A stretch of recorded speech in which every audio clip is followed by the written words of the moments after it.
welcome to our local establishment and Marvel Talk. I am, of course, OLED Ed Fries, joined as always by my, second in command co-host, Andre. Well, of course, the Empress lords above us, keeping over her watch on her show. My people! How are you guys? Doing well, doing well. I'm good. A little bit of indigestion. I'm good. I've had a very long weekend talking to all kinds of girls who have been saying things like fetch all weekend because my daughter was in a performance of Mean Girls Jr. this weekend. So did you keep telling her to stop trying to make fetch happen? No. Thankfully, I was the parent who was like absent from everything, as in like so I helped out with the cast party yesterday, and where a lot of the other moms who were part of the cast party were going up to their kids, giving them hugs and talking to people. I'm the one who stood my spot way in the back of the line where the drink station was. That was my area to man. And the only thing that I said to my kid was at the very beginning, she was like, "I'm tired," and I'm like, "That's good. Go have fun." And at the end, when we were starting to do disassembly, I said, "Go have a good second show." That was it. That was the entire interaction with my child the entire time she was around her friends. Because I remember as a child, I wouldn't want my parents making a big deal of it. So I did the same for her. Yeah. It's such a fine line between knowing what you should do, what you want to do, and what they want you to do, right? And Mean Girls, the first time I saw Mean Girls was last year. It's for the very first time. So that's what it just sticks in my head now, but don't try to make fetch happen. Yeah, it was a very good performance. Unfortunately, 3 of the 5 leads had the flu this week. So they were battling through the flu to get through the performance, and they did a fantastic job battling through the flu to do it. Good for them. But both the Regina George and Katie Heron in this performance both had serious cases of the flu throughout the week. So, welcome to Marvel Talk, Mean Girls edition. Yes. All right. So Mean Girls, we're talking the movie, we're talking the play, we're talking about the movie that's based on the play. Yes. What are we going to talk about? That's the question. This is a bit of both. It was the Mean Girls Jr. is the musical version of the movie. So it's more like the newest thing, but kind of like a back and forth of everything. But anyways, that is not honestly talking about Mean Girls would be as close to Marvel as talking about this show. Because I will say right here now, this is my official take on this show. This is one of the better TV shows I've watched in the past 10 years. Okay. However, I think that the connections to the Marvel Cinematic Universe are as tenuous as anything I've ever seen in the entire MCU. If they didn't tell you these people were part of the MCU, I think you could get away showing anybody this show and being like, here, watch this. Oh, by the way, this guy was a terrorist in another piece of the thing that you don't know about. Yeah. If you tell somebody that about, like, just do the backstory for Trevor, and you really don't even have to do a lot of that, but just do a little bit of it, I think anybody can watch this show and have a really good time because it's one of the better shows I've ever seen. I agree with that take. I think if you turn this on to somebody who has never really watched Marvel, and minus the Marvel spotlight at the beginning, that clearly makes it Marvel. Like if I showed this to my mom, I don't think in a million years she'd be like, oh, well, how does this fit into the Avengers or whatever? Like, I don't think she would question it at all. She'd just be like, yeah, it's a good show. Like, do you know what I mean? Like, yeah. Yeah, again, I thought very well told like story, the way the characters interact, things like that. But again, and that's why I really like that it's under the Marvel Spotlight banner. Because again, we know these are things that happen in the Marvel universe, but not things we need. Something you have to watch to know going into Spider-Man, going into Doomsday. You don't need to have seen this. Like, it's why I like these kind of little things about all of this is like, yeah, it's a cool thing. If you know about it, you might see something pop up in the background of a future movie or TV show, and you're going to go, oh, that's the thing from Wonder Man.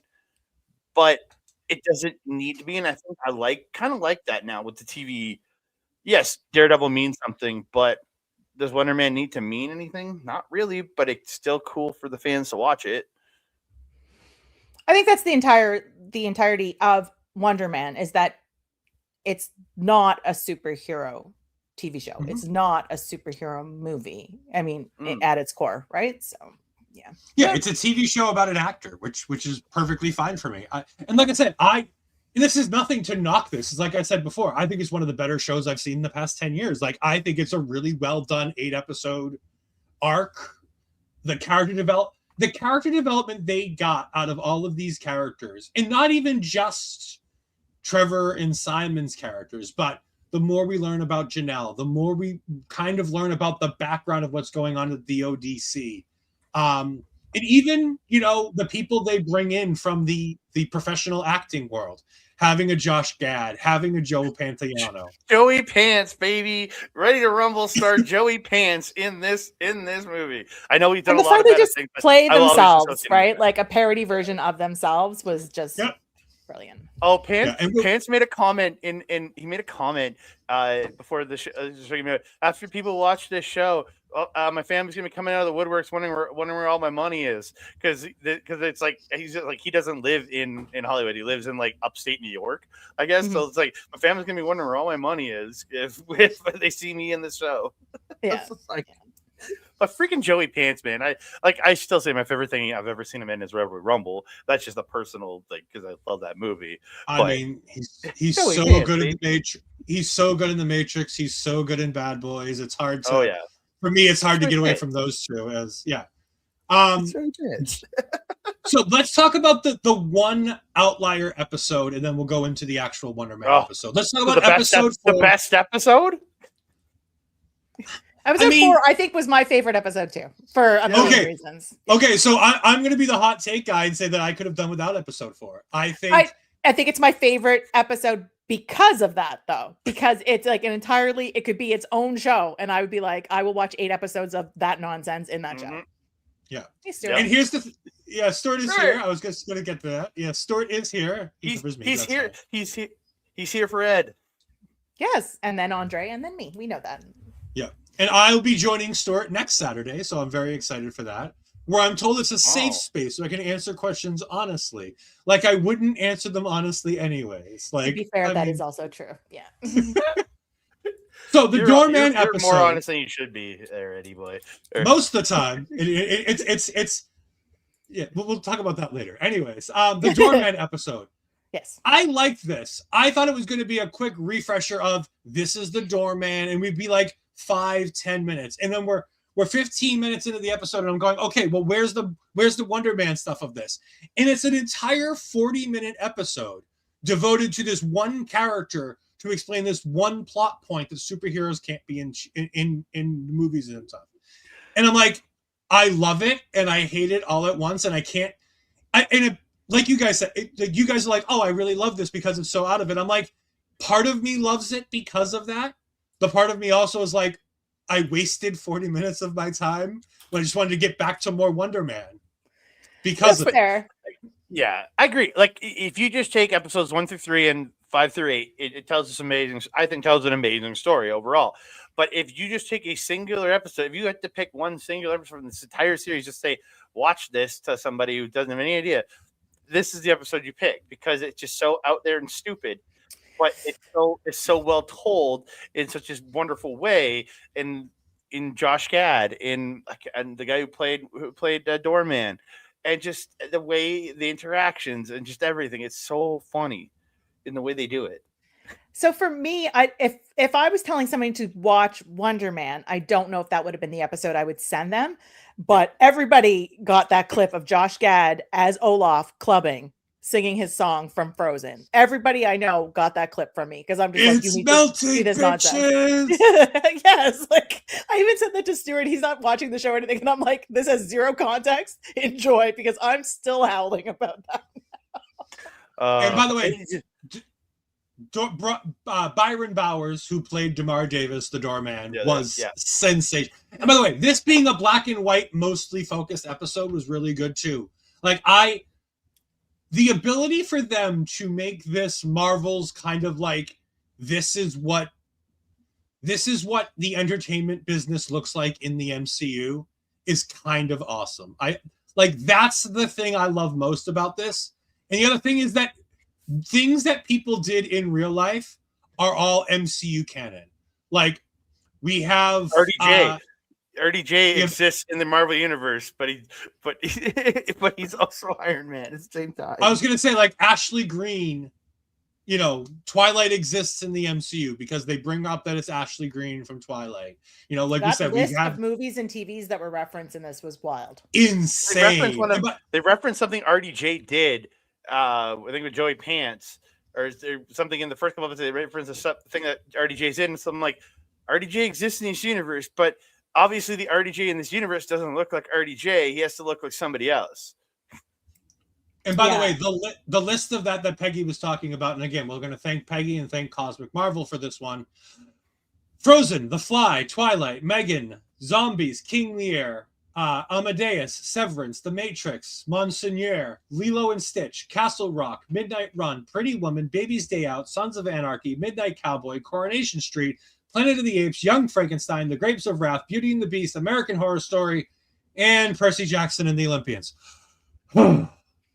Coronation Street had me rolling, by the way. Oh my God. As someone who is like, I love my British TV shows and grew up watching Coronation Street with my grandmother. Like, I was just like, if she was alive, I'd be like, guess what, Nan? Coronation Street's part of the MCU. My mom still watches that to this day. So I just assume that this is a reference to an episode arc that Ben Kingsley did on Coronation Street. I guarantee you, he has to have been on that show for them to make this reference. I feel like I don't know if it's true. It's so there. It's just a perfect reference to like they take Ben Kingsley's real life acting and put it into Trevor's backstory. Is absolutely tremendous, and I love it. And then there was another spot.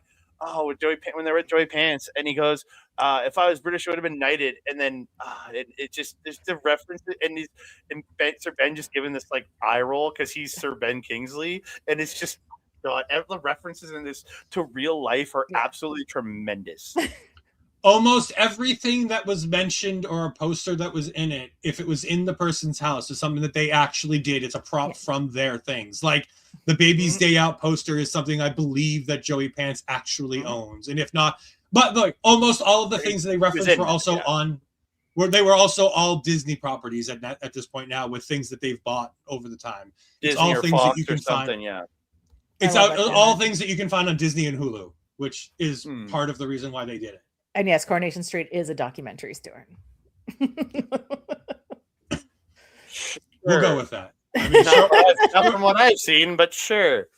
I was going to say I will not agree, but I will not argue with the resident Englishman in the group. So we'll leave that one be. But yeah, no, I thought Yahya Abdul-Mateen II. Let's talk about our main character. Let's talk about Simon Williams. Peggy, what did you think about the work done here by Yahya? So first of all, I have zero concept of Wonder Man going into this. So anything referencing how he was compared to how he was portrayed in the comics, I have zero knowledge of. And I'll be honest, I did not bother to look because I did not want to be influenced going into the TV show. I love that he came across as just Joe Everyman. And I think that's exactly what the concept of the TV show needed. They needed somebody who felt grounded, felt real, felt authentic, had his own personal shit going on, just trying to make a life for himself, really wanted to do it. And honestly, even though he knew he had powers, he didn't want to acknowledge that he had powers for the reasons that we know that, people with powers can't work in the industry and so on and so forth. But when everything that he was in, I was just like, I see you. Like he felt real. And for me, that was important, especially in this type of show where it really wasn't about the superhero. It was about the everyman. Andre. Okay. This is going to sound really bad, but it's not, and I don't hate it. He was one of my least favorite characters of the show while still loving him. He was actually one of my least favorite characters because like it's all centralized around him. I understand.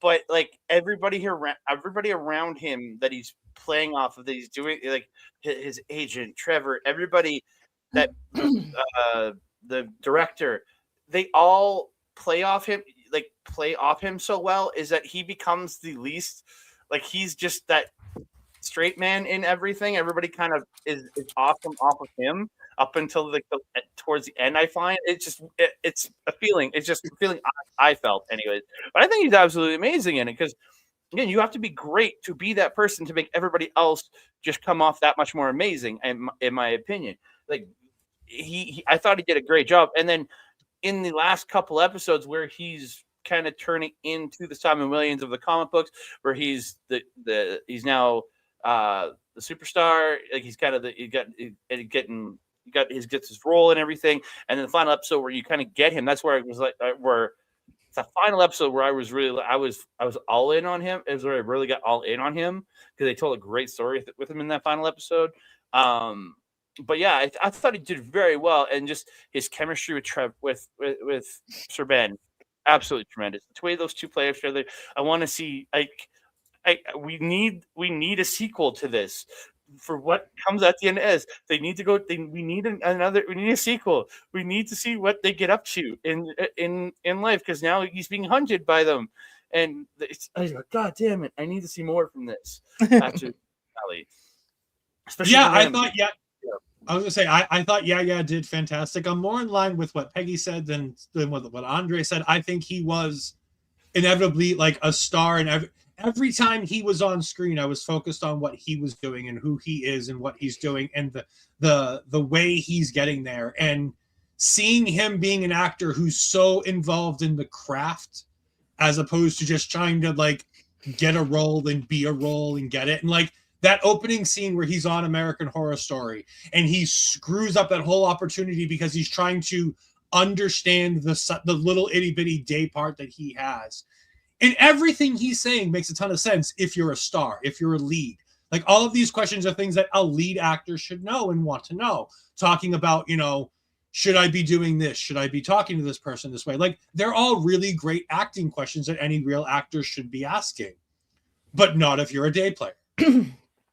Yeah. And I love how that continues throughout the whole show. It's like Sir Ben's giving him that. And it's so weird seeing Ben Kingsley auditioning for things because like the idea that Sir Ben would ever have to audition for something at this point is ridiculous. Yeah. But like seeing him in an audition and again, I loved watching the New Rockstars breakdown. Not normally like I don't love these because of the fact that like they go into everything. But it's Jessica Clemens who's an actress herself, who's trying to, do these things in Hollywood here, there, and everywhere. And so she relates to the actor part of this. And watching her reactions as she's doing this breakdown to all 8 of these episodes, in the parts where she's like, oh my God, this relates. This is so true to life and so Hollywood. And especially where Ben Kingsley's killing it in that audition. And like that's like the epitome of like, oh God, getting in his own head. Him running off to the bathroom and setting up that one-on-one with him and Trevor there in that moment. Like that sets off the show in such a fantastic way that everything that follows makes perfect sense and they could do no wrong at that point. And every twist and turn we got along the way just served the purpose of Trevor's doing something he doesn't want to do to avoid going to jail and to do the things that Trevor wants to do. Yeah. Yeah. And that's the best motivation for that character because we already know he's selfish. We already know he's egotistical. We already know he wants to be the center of attention. So to like take on this mentee and become a mentor to this guy, because he honestly likes him, and 2, because he knows he needs to get himself out of trouble. Like it's all this wonderful weaved story that works incredibly well to serve the characters that we know, but also the actors that are involved. Like, I feel like Ben Kingsley would take a young actor under his wing and give him this great advice to help him motivate his career into a better way. Like, I feel like that would be something that like a real great actor would do, to be like, look, let me give you these piece of advice from me and like help you get these roles. And I loved every bit of this. Yeah, I thought Ben he shone. Like everything he's been in, like when he was the Mandarin, I thought he was absolutely tremendous in those little scenes. I saw him as the Mandarin, and then he reveals to be just Trevor Slattery and the drunken slut, I guess that I would call him, because it's what he was at the time. He was so good. And then the pivot to when you see him back in Shang-Chi and and you see him how he's kind of turned his life around. And we get the revelation that he's 15 years sober in there. Like that's what he's saying. He's 15 years sober. 13. Yeah. What? 13. I thought it was 15. Whatever. Yeah, 13 years sober. And just it's those little things that are just absolutely tremendous that make him just that much better, because he just and you see the evolution now, and he's a conniving little jackass, but he's also this person that cares at the same time. It's the juxtaposition of the character is just absolutely tremendous, and he is my favorite character of this show because I love this character. Like, love it so much. The scene where he is getting the offer to basically to figure out what's going on with Simon, and he's sitting at the desk, and he barely listens to what the second option is, because the first option is go back to prison. And as soon as the guy's like, or the second option, and the words are barely out of the agent's mouth, and he's like, yeah, the second one, whatever it is. Like, it's what I mean? Yeah, he doesn't care what it is. But yeah. I think like you were in for something special, because like, you knew, like, he's just so good. Like, yeah. And again, it's this show is essentially these two guys. Like, everything else in this show is doesn't matter. It's a two-man buddy comedy with Trevor trying to do what he has to do, but also the more he meets and learns about Simon, the more Trevor feels at odds with what he has to do, to the point where he destroys the recording. And again, at the behest of Peggy, I'm not going to talk about the recording device.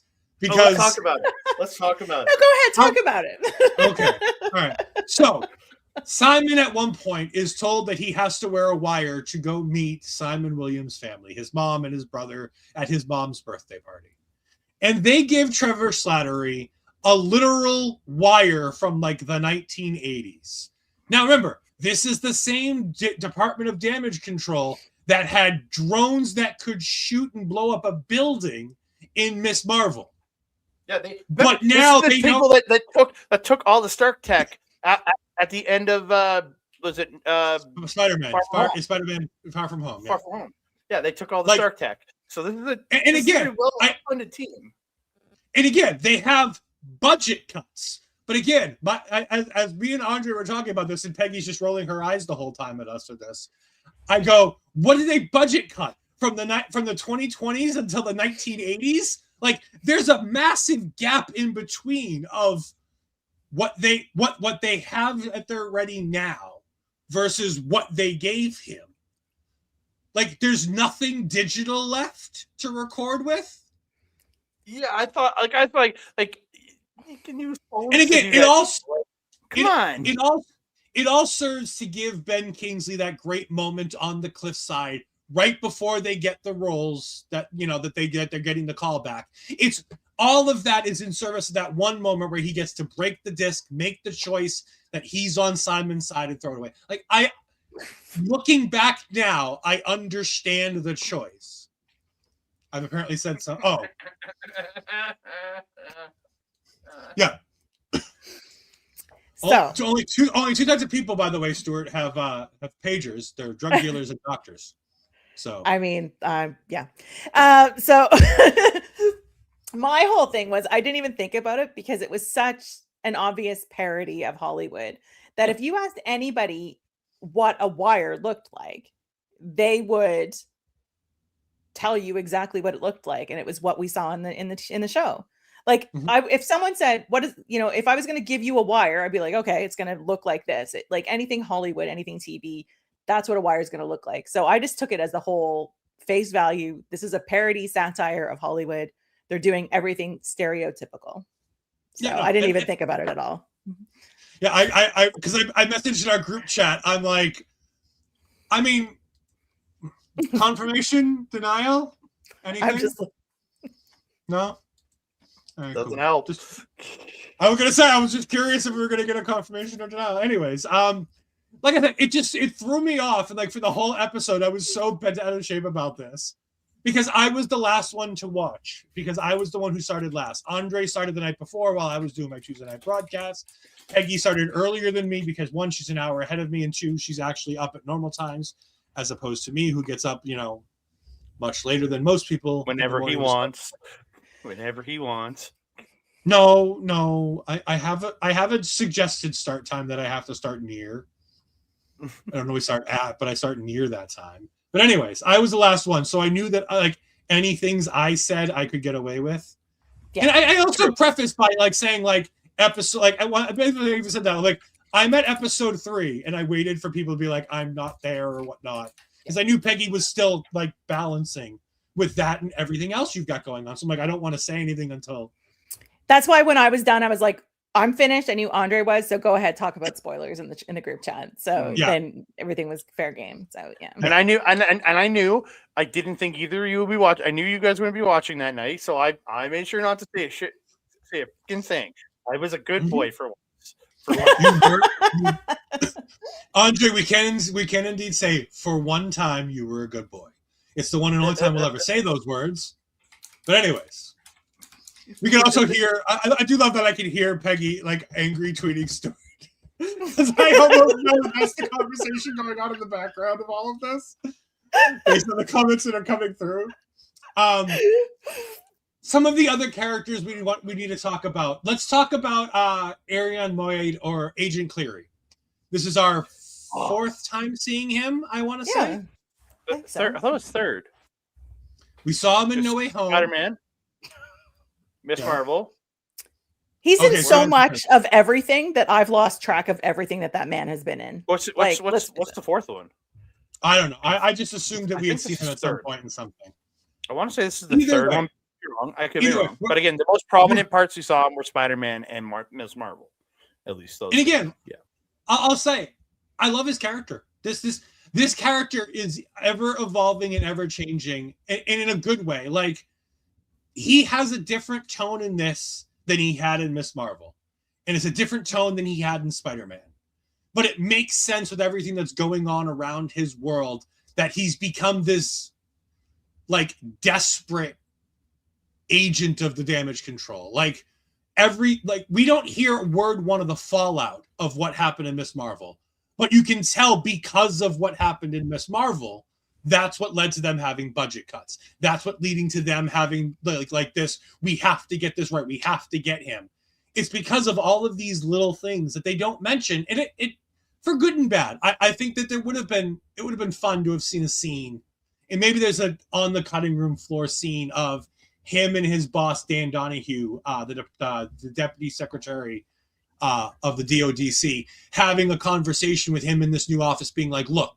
What happened in New Jersey can't happen here. That kind of shit doesn't fly here in LA." But I just like the evolution of the character that we have seen from Spider-Man. We're kind of they got this role in a Marvel movie, kind of almost in a bit part because he was only in there for a few minutes, right?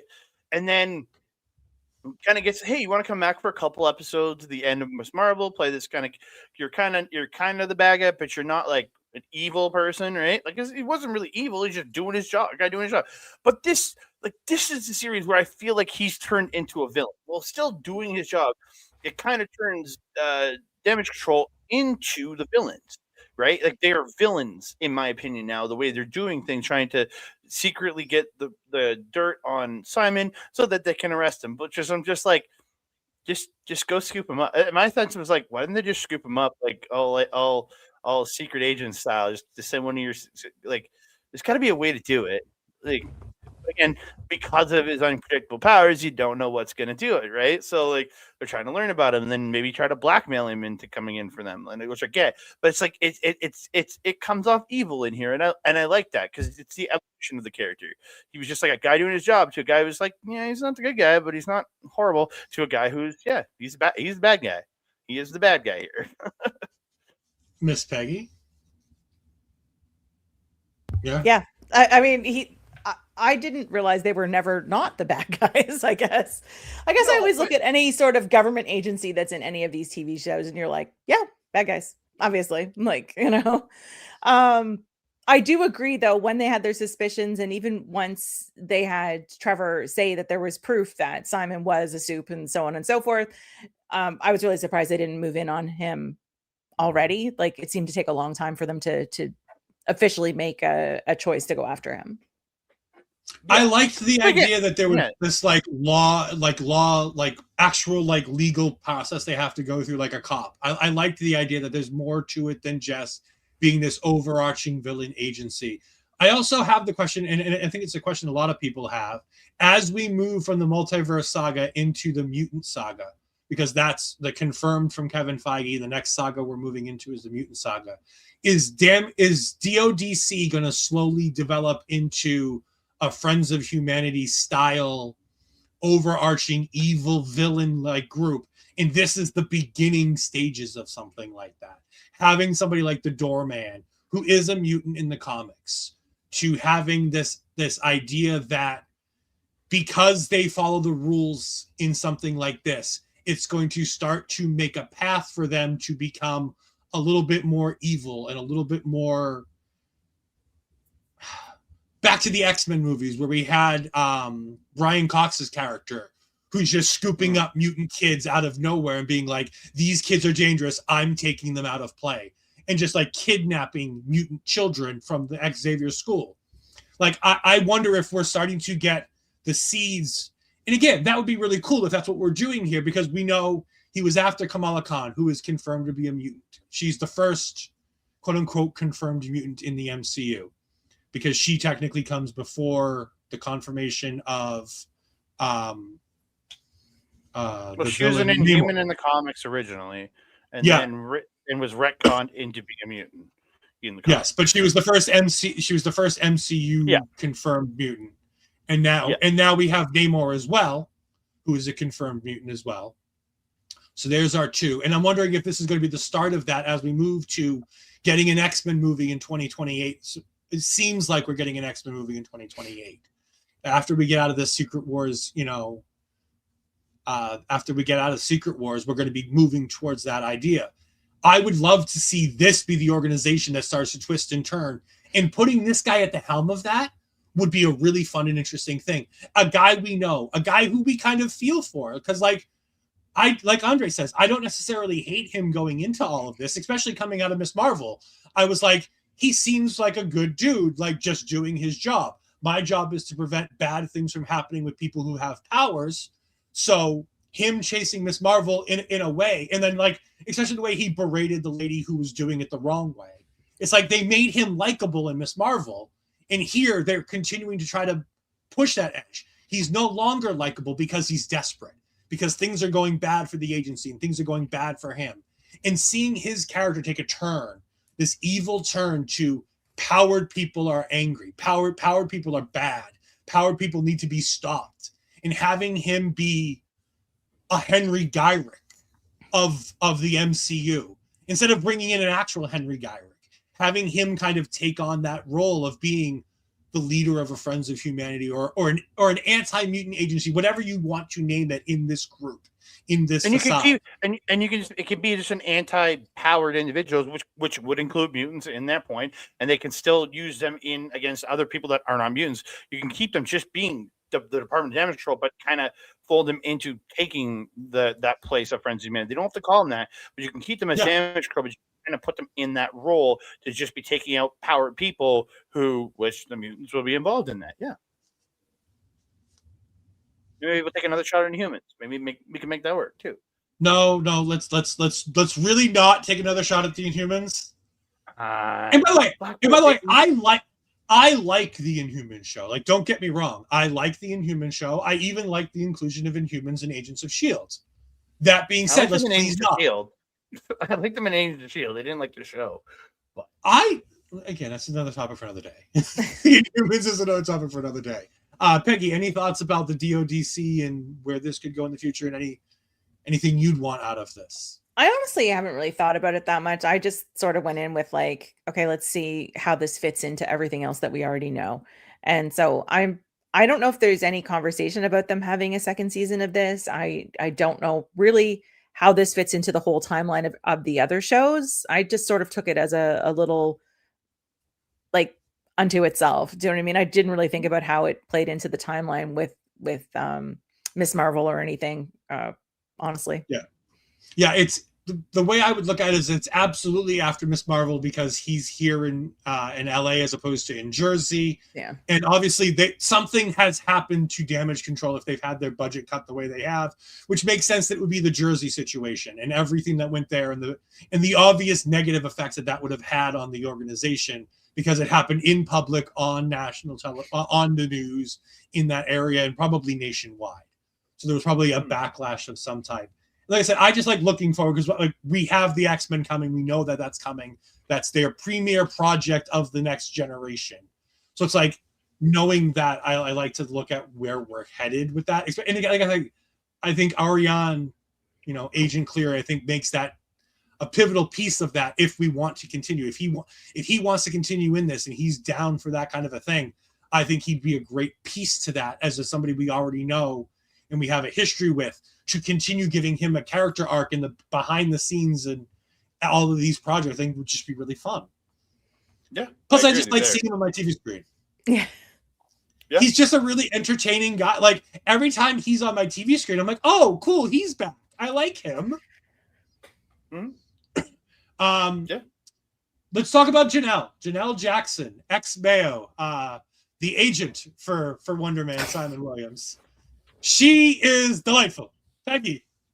Yeah, I think she was exactly what you think an agent would be like, which was obviously working for him, but obviously not entirely committed to him because she was working on, he'd ask her about projects and she was talking about, other projects and how he shouldn't be bothered doing that one. He should be doing the other ones. And, and then when she realized that he was managing or trying to get this big role in Wonder Man, then of course she was like all in because she knew it was a big role. It was going to make her look good as well.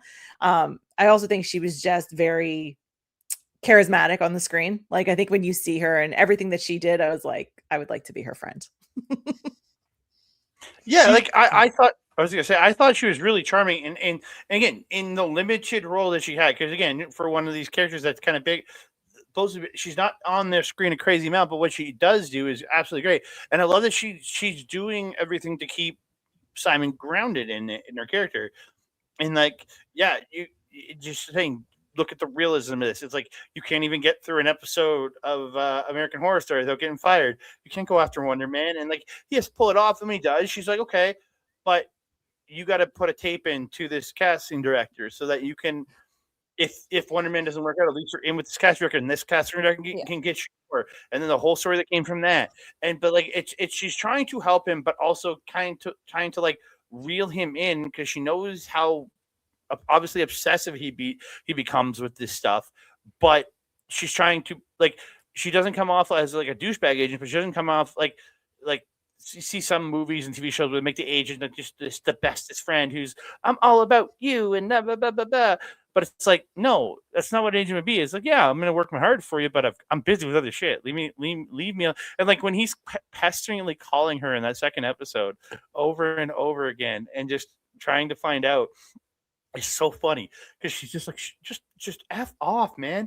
Or I don't know if it's the second or third when he's waiting for the callback for Wonder Man and he's just like, I think it was the third episode because it's a family dinner one. He's constantly calling her, and that's hilarious to me. Just the pestering, and then her just getting more mad at him every time. It's so good. I do think the line about the tape I really liked that where she's like, have you submitted the tape? And he's like, no. And he's trying to make it perfect because everything he does, he's trying to make perfect, whether it was, from the very first episode where he saw him with the American Horror Story and how many times he tried to record that audition and, you have the back and forth and him flashing back to obviously his ex-girlfriend and all these other things. And she's just like, can you just record the line and send the tape in? Like, see what I mean? It doesn't have to be perfect. Just send the tape in. And that was her, doing her job. Like if he doesn't submit the tape, he's not in her good books. He's not, potentially in line for anything else. I'm your agent. Just do the job. She's the anti-Nikki. I think Andre will really get this. She's the anti-Nikki. Whereas Nikki was all gung-ho for Jen and She-Hulk. She's got the same energy, the same feeling, but on the opposite side. Yeah. Simon is the low man on her totem pole, and she just wants him to shut up and do things. Like, just do the little job. Just get through a job. Get through a little job. That's all she wants. And I love how angry she's. the funny thing is she's always in the right until the very end, where she's obviously like riding his coattails. Like that dinner, that once he gets Wonder Man and he's on the set and they have like the big like production dinner, like, all right, you're now our star, and you like have her bosses there with him and all that kind of stuff. And But they're all like, age. here's all the things you can. No, I know. Like, but imagine you have like an RDJ early on. You're just trying to get him through shit, and or an actor, and then they explode. Obviously, you're going to see them as your golden goose now because they just did the biggest movie in the world, right? So you're going to treat them like that magic, right? No, I get it, and I agree. Like, I'm not saying she's doing wrong by the character. I'm saying that's how agents are, and that's how they should be perceived. As it's like, you're nothing to me until you do something for me. And now all of a sudden I'm at your beck and call doing everything you need. And I love that change in the character because it's exactly what it should be. But it also starts to paint her in a bad light because it's like, now I just want to make money off of you. Now you're my golden goose. But then, of course, he's also taking Trev's opinion at dinner too, which I thought was so funny. Which pisses her off to no end because they just want to book him and stuff. And Trevor's like, no, you should go ahead and do like plays on Broadway and stuff like that. And like, no, those don't make us money. We need to make money. Do the Netflix deal. And I love dropping Shonda Rhimes. Yes. Because it's like, because that's a money-making pit. Like if you don't know who this woman is, she's the Grey's Anatomy woman. She's the Station 19 woman. She's the Bridgerton, How to Get Away with Murder, I believe is another one of her shows. Like the Shonda Rhimes universe. The Shondaland. The Shondaverse. Or Shondaland. Shondaland, that's it. Yeah, Shondaland. It's fucking massive. Like everything she touches, with the exception of Station 19, is a fucking gold mine. Mm-hmm. Like, we're on what, season like 20 something of Grey's Anatomy? It hasn't been good in like 10 years, but it's still running and still getting fantastic ratings because she's good at her job and doing what she needs to do. And it's like, the idea that there's a Netflix series for him with her, and he's like, nah, I'm okay. It's like, yes, she has the right to be pissed at him for turning that down. But also, like, I love that, like, that's the kind of, like, we get those little scenes in this because this is Marvel's love letter to Hollywood. And everything they do about this serves that purpose. It is the first show. Looked up her I was just looking up her stuff, and I was like, she does so much more than I thought. Like, for the people, really? I love. She did for the people. Another show I loved that did 2 seasons. God, she does so much good shit. Yeah, except Grey's Anatomy. No, Grey's Anatomy was fantastic for a long time until all the real people. Never good. It was never good. It was never good. But you're a liar. Disagree. Yeah. All right, and there we go. Now, 2 people who have actual taste in television. And the third one that has taste in real television. Yeah. Oh, look. He's just jealous that no one calls him McDreamy. Oh, look. Andre's internet shit out, and he's not going to be here for the rest of the show. What a shame. Hey, fix it. His family. Let's go ahead and talk about Martha and Eric Williams. Is she... So... Again, I don't know anything about the comics, so you guys can fill me in on this part. Are they Creole in the comics? They're not. Okay. I was curious. He's a white guy in the comics. Well, that's also what I thought. And I was just like, the movie you see in the first episode. And white, too, first of all. No. But, okay, I apologize. But, like, the movie you see in the beginning is literally the most accurate version, accurate version of Wonder Man is that movie you get off the top. Yeah. Okay. So, first of all, I knew that, but also I didn't know if they were Creole, like, you know what I mean? So I love that they gave the family, I'm just going to say, some flavor. They were distinctively different than any other family that we've really experienced in the MCU, at least on TV.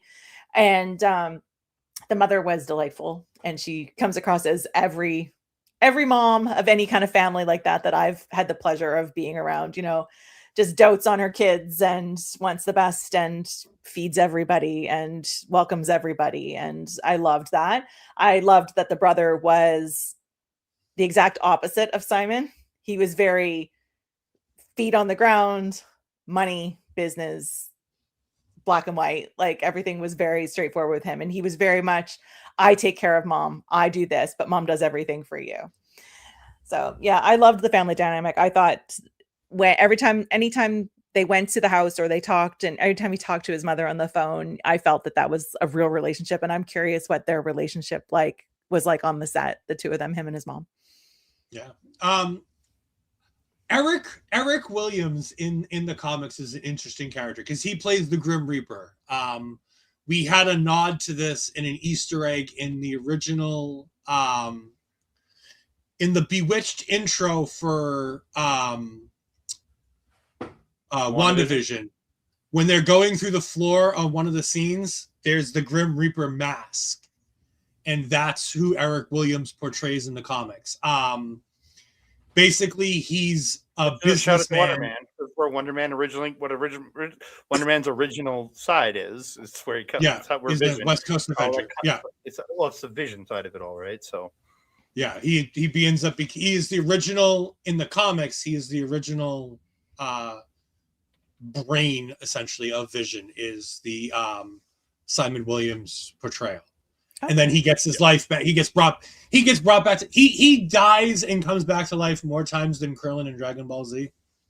So that should tell you a lot.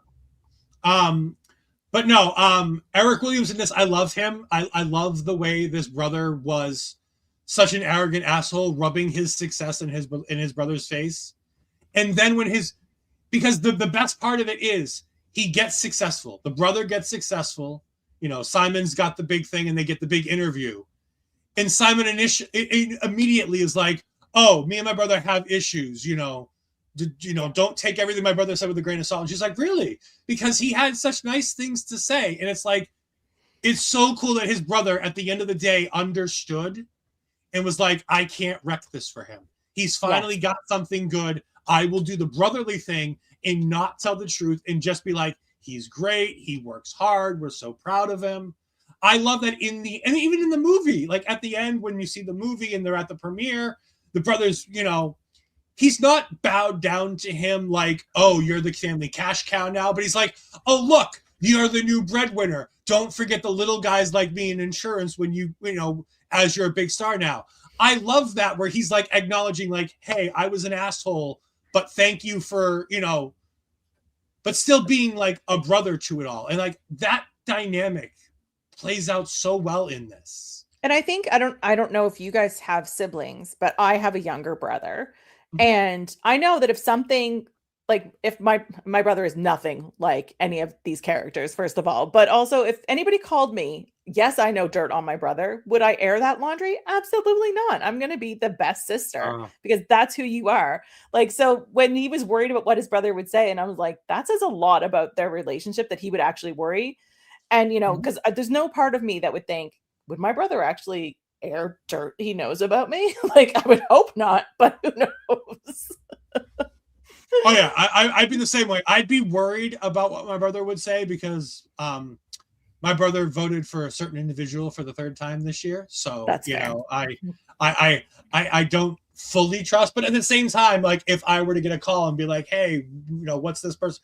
I would tell nothing remotely close to the truth. It'd be like, he's great, he works hard, he does this, like character references. Like people, if you want a clean character reference, call me. Because like you're getting I'm not going to tell the New York Times that my brother has done X, Y, and Z. Like, no, that's not what I'm going to do. Let's put it this way. I got a text message from a friend of mine out of the blue. Like we talk with fairly regularly, but like there's no context at all. She's like, by the way, if you get a court appearance thing, you're my character witness. Okay. And I'm like, cool, got it. I'm like, truth or lies? And she's like, really? And I'm like, which one do you want? I'm going to be on your oath.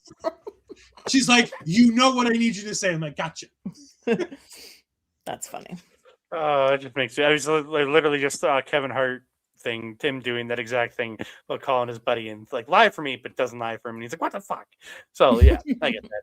Again, I got really close friends. I wouldn't throw dirt. Like if one of my friends calls me and says, "Hey, did this person talk shit about me?" I'm gonna be like, "Yeah, they talk shit about you."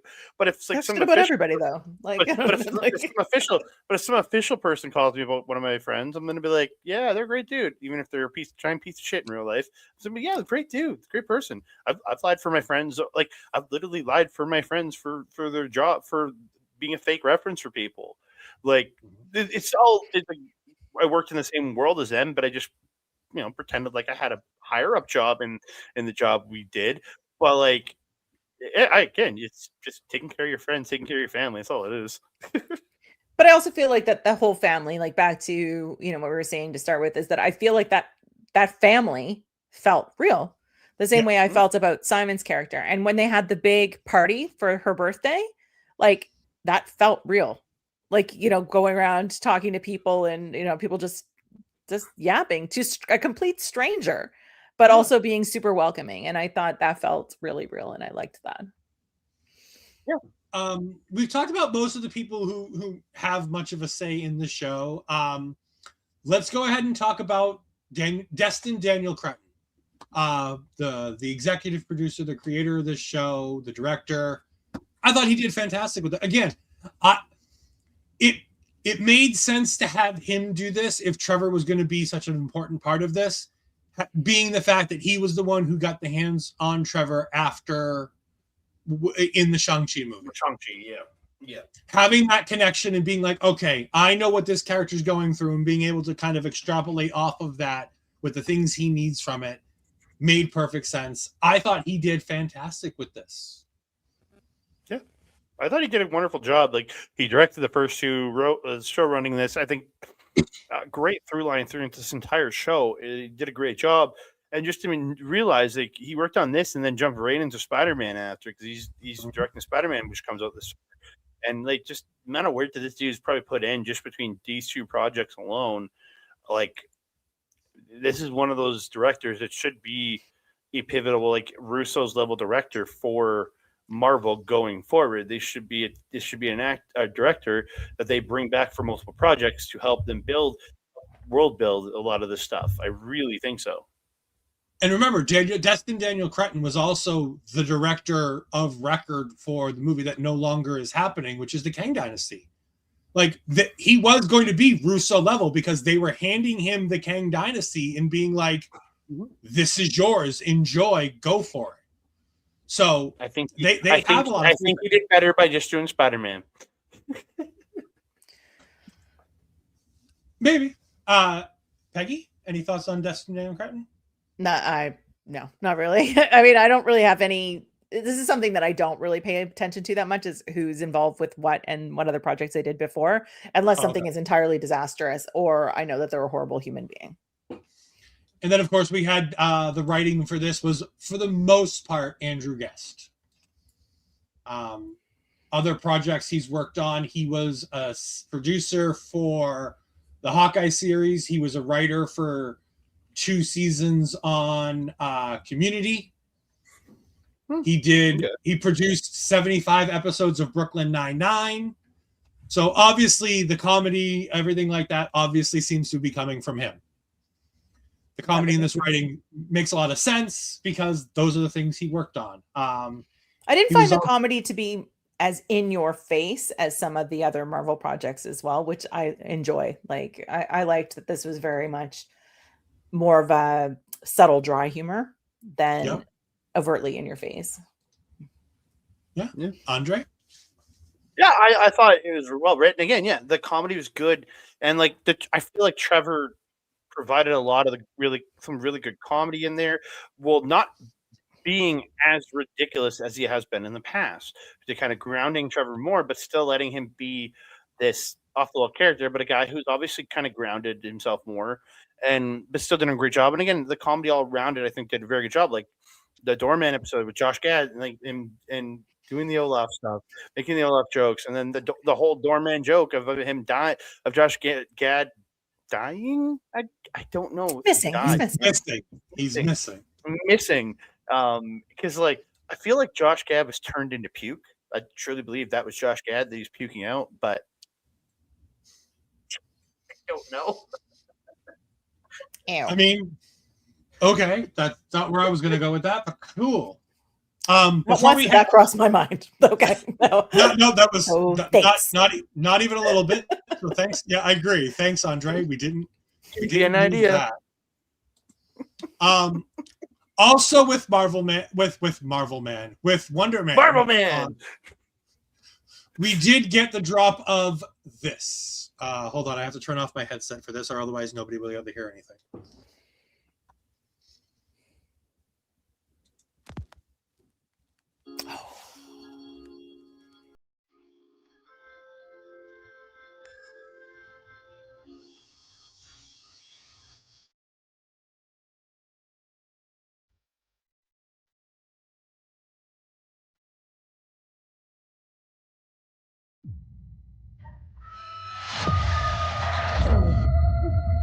I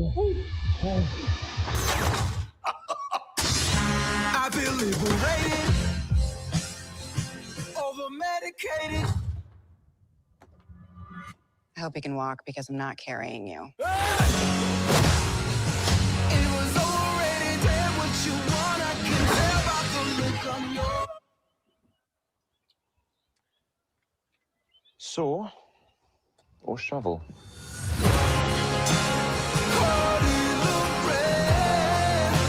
What have you done?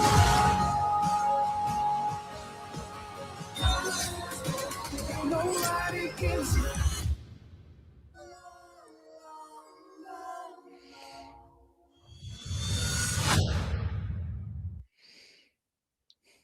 March All I can say 24th. from that is what Peggy sent me or sent us. Marvel Studios are evil. Are evil. That's all I see now too. Yep. When the D's That's- disappear, it says Marvel Studios are evil. So It is indeed exactly that. And of course, we wouldn't. So that would be probably the next big thing we cover, will probably be Daredevil Born Again in March. We'll have shows in between where we're probably going to get back to the MC Rebound episodes. But I'd be remiss if I didn't go ahead and make sure that we remember that the doomsday clock is indeed ticking. Seems like it's so far away, but it's really not. I mean, No, time it's just only a few months. Ugh. yeah. Only a few? Less than It's a year, 10, baby. Andre. It's only a Only a few, few? 10 months. It's only a few 10 months from now. Only a By the few. way, I do want to say, this has been going for well over a month now. I'm shocked that there are still 200 and some odd people watching this on a random Sunday. Yeah, I wonder if people would just have it like running in the background or something, like just weird. But March 24th, I was like, that's so far away too, and I'm like, no, it isn't though, is it? Like it's. 7, I mean, 8 it's weeks. it's already February at least, right? Like, I mean, I guess I keep thinking it's January, so at least I mean it's only next month, right? So Yeah, because we're now officially in February, so there's 28 days of February. It's and then February. 24 days. yeah. I forgot it's February already. Dang it. Wow. Okay, I thought it was still January for some weird reason in my head. No, February 1st today, Andre. Remember, tomorrow we get to find out if we have 6 more weeks of winter. It's Groundhog Day again. Which means I will. we should I know. all we should all watch that movie tomorrow now because we've talked about it. So we should all watch Bill Murray's Groundhog Day tomorrow. It for any Canadian viewers, it's on Crave in Canada. I believe Popped it's up on on my Crave. Netflix. I believe it's on Netflix or Disney in the States.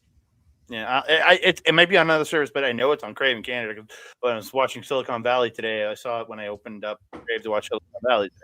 So, Miss Peggy, tell the good people where they can find you and all the wonderful things that you've been doing over at your new website.